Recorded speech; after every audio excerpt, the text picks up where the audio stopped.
Hello everyone, this is Dr. Sikandar from Hyderabad. Today I will be speaking on the PET-CT neurology applications. What exactly is the role of PET-CT in neurology? So coming to the PET imaging studies of the central nervous system, it is the global or regional changes in the brain function by which you can quantify it, such as glucose utilization, cerebral blood flow, oxygen metabolism, development of specific probes, neurotransmitter receptors, second messenger systems, and neuronal networks in the brain parenchyma. What exactly is the molecular mechanisms? Usually every one of us know that the molecular changes occur before the structural changes. So that is how the importance of molecular imaging comes in role here. And PET-CT is one of the fascinating imaging modalities by which you can easily structural changes are happening by molecular changes preceding it.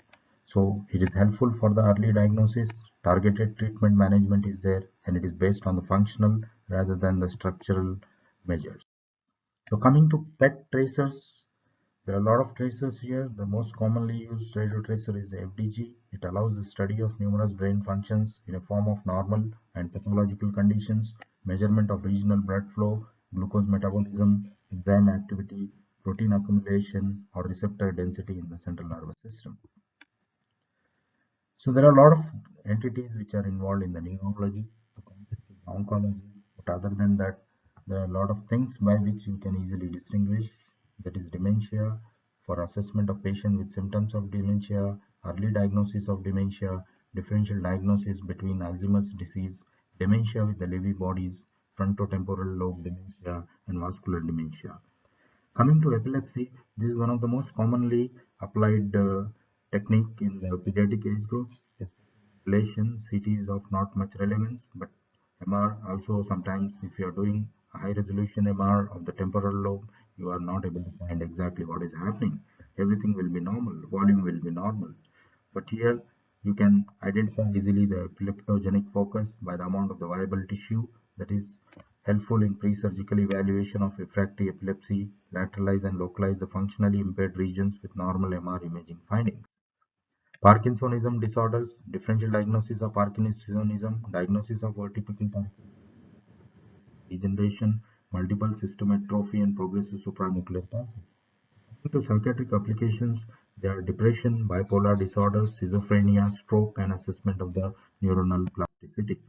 Positioning, it is a normal CT brain positioning where the care has to be taken to avoid or minimize head movements. Head fixation can be done especially in pediatric age groups, and orbitometer line in parallel to the detector rings is the standardization of the position for the PET brain.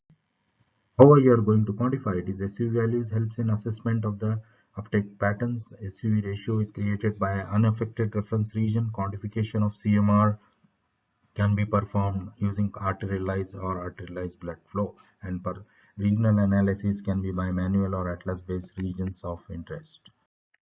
In the healthy brain, the cortex, subcortical level, caudate nucleus, putamen, and thalamus they show highest FDG uptake.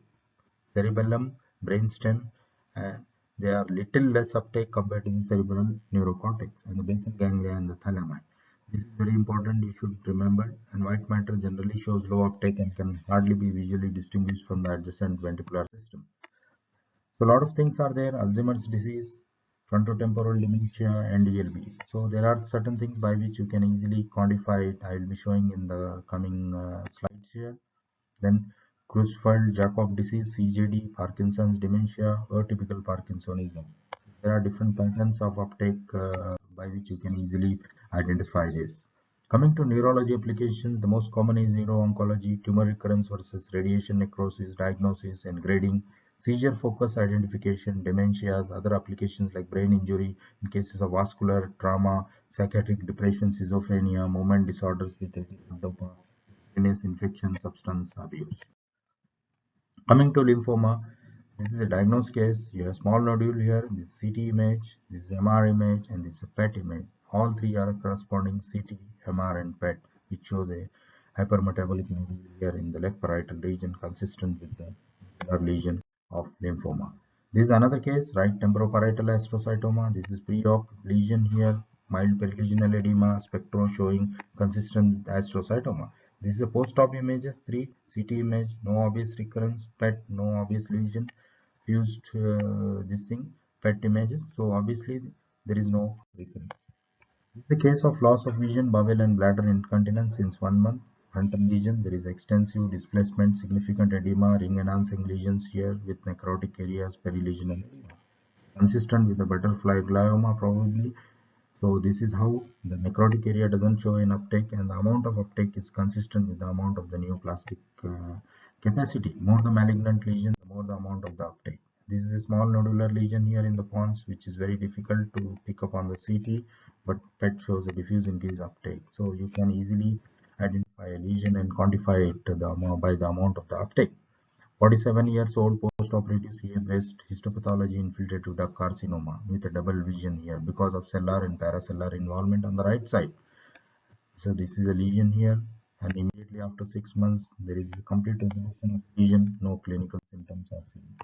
This is a very interesting case of RTA actually. RTA nobody does PET, but patient was in comatose state, so usually anxious and wanted to know how exactly is the metabolism. If you see the metabolism, entire brain parenchyma is hypometabolic except the area of focus in the neck posterior right occipital region. So it is very high significantly the chances of coming out of the coma very less. Coming to granuloma, this is macular lesion, no uptake here. Doesn't mean that granuloma doesn't have an uptake. It is a chronic phase post-treatment, but still edema is there. So probably again the uptake depends on the active stage, chronic stage, or acute or chronic stage. The amount of SU value is again directly proportional to the amount of the more the activity, more the amount of SU. This is an interesting case of temporal lobe epilepsy here in the frontal lobe here. Epilepsy.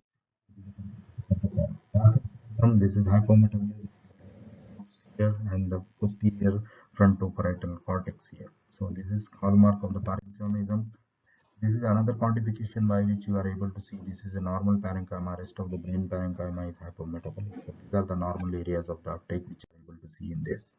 Coming to Alzheimer's disease, hypometabolism, left frontal, left parietal is there and the bilateral posterior parietal regions basal ganglia, this thing is maintained. So this is one of the area by which you can distinguish Alzheimer's disease with the Parkinson's disease because the basal ganglia uptake will not be there in the Parkinson's disease in association with the combination of the hypometabolic status in the different regions or different lobes of the parenchyma. So frontotemporal, obviously frontal and temporal cortex is hypometabolic, rest of the cortex appears normal. Occipital and the parietal looks okay. So it is a frontotemporal dementia. So DLB again, only the parietal is okay, frontal is gone, occipital is gone, and there is metabolism. Basal ganglia is maintained. So that is the DLB. Parkinsonism, basal ganglia is gone. So this is the amount of the uptake by which you can quantify. Then coming to CJD, diffuse hypermetabolism, except in the left posterior parietal cortex. To Parkinsonism, I told there is hypometabolism. Here it is more the area by which you can distinguish Alzheimer's with Parkinsonism disease. Here again, temporal lobe epilepsy here, significant hypometabolic area which is this. Then again, this is a dementia group here. Dementia frontal is hypo, and again the right posterior temporal and the all normal in the higher areas. Whatever red is not there is hypometabolism. So that is how you can quantify it. Another interesting application is glioma involving corpus callosum here. So there is a lesion. This is for radiotherapy planning. So you can see the viable tissue here. More amount of radiation to the more viable tissue, and the less amount of radiation to the less viable tissue. That is how you are reducing the morbidity and exactly doing planning for the uh, radiation therapy.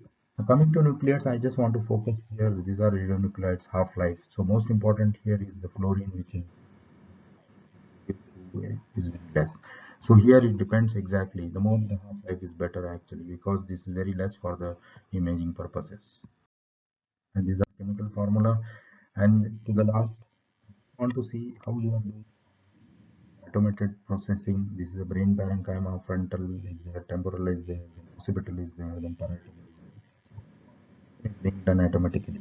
See, there is a frontal lobe, left frontal lobe, right, then SU values, they have mean SU values on the left and right, then temporal lobe on the left parietal lobe on the left and right. That is how you can quantify the all areas like cingulate gyrus, central regions, occipital lobe, calcarine fissure, basal ganglia, mesentemporal lobes, and cerebellum. So ultimately nowadays a lot of automated uh, things are there by which software you can easily quantify and identify the amount of the uptake. You don't need to manually do it. So a lot of things are coming in pipeline. So these are the basic applications of the neuro imaging, especially related with the PET. A lot of things are coming in future, especially in relation with the other new radio tracers, because FDG is not only the radio tracer available now, because a lot of fallacies are there, especially in relation with the recurrence of the tumors. So methionine, choline, and dopamine pipeline. So probably in the molecular concept, imaging concept will be more personalized in future by the more specific entity. That is how the evolution of the molecular imaging has started and probably will go further and further each and every day. So hopefully with this I will conclude my today's talk, and thank you for your time.